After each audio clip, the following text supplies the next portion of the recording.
searched the crowd until it found Sam Dark. Dark felt the despair in the dark Indian eyes and wanted to turn away, but could not. Tankard summoned some inner strength to have his short say, and he looked straight at Dark as he said it. "What I done was wrong, that I know, but I've prayed, and I'm easy with the Lord. I didn't get here by myself. Them that sold me the whiskey, them that chained me and brought me to this place, they're as bad in their way as I am in mine. I wonder if they are easy with the Lord." Seeing Barney was through, the stern Maladon fitted the noose and the black cap. Methodically, he reached for the lever. Dark jerked his head away and shut his eyes.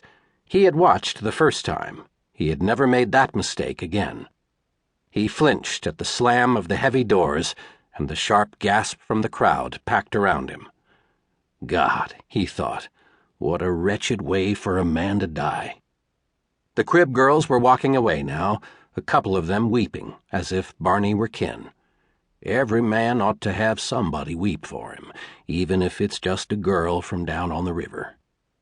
The crowd was breaking up, though many people still stared at the grim white gallows, as if hypnotized by the image of death. There wouldn't be any trouble now. He could go. He pushed his way among the people, wanting away from here. At the edge of the crowd, he heard a youthful voice call, "Mr. Dark! Could I talk to you a minute, Mr. Dark?" He didn't look around. "Talk to me tomorrow." "I'd like to talk to you now." "Boy, can't you see—" Dark turned half angrily, looking for whomever had spoken. He saw a man a little past 20, fresh-eyed, smooth-faced but sun-browned, wearing a floppy farmer hat and a loose-fitting homespun shirt, probably made for somebody else. Sharply, Dark said, "I got a right smart on my mind right now, Button. I don't feel like talking to nobody. Hunt me up another time." "I come a long ways." "You shouldn't have. Right now I just want me a good stiff drink. By myself." The young man went silent, but as Dark proceeded away from the courthouse toward the gin mills on Garrison Avenue, he sensed the lad was following him. Dark turned abruptly. "Are you kin of Barney Tankard?"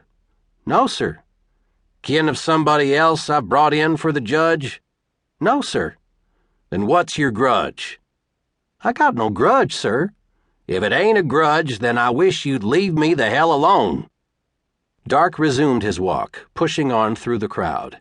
Acquaintances hailed him, but he passed them by. He fixed his gaze stonily on a certain saloon and tried to see nothing else. But his eye was caught by a heavy freight wagon standing in the street and a big man checking the trace chains. Dark stiffened at sight of him, and he rubbed a rough hand across his face. The big man raised up. His mouth smiled, but his eyes were hard. "Howdy, Sam Dark. Good hangin'." Dark's fists knotted. "I don't expect Barney Tankard enjoyed it much." "You don't need to look at me that-a-way. I didn't even know the boy." "But you got his money in your pocket, Harvey Oates, and I expect now you're getting ready to go back across into the territory and peddle some more of the same bad whiskey to other Indian boys who got no tolerance for it." Harvey Oates kept his sham of a smile. "You want to look at my wagon? You've done it before, and you've never yet found a drop of whiskey." "Someday I will. I'll drag you to the judge, Harvey." "You'll never find what ain't there. I'm just an honest freighter, that's all. I take the necessities of life to the poor folks out yonder in the wilderness that can't come and fetch it for theirselves." He dropped the smile. "You're a sad case, Sam Dark. You've got to taken your job too personal. That's a dangerous thing. You're just supposed to bring them in. You're not supposed to worry about them." "Most of them I don't worry about, Harvey, and when I bring you in, I'll get a good night's sleep." Dark turned away from Harvey Oates and elbowed through the swinging door of the saloon. The mustachioed bartender looked at him questioningly. Dark said, "I'm off duty, John." "You wouldn't be drinking if you wasn't, Sam. You done your duty. I heard them doors drop. First drink's on me. I reckon you got it comin'." Sam Dark had no dependence upon whiskey.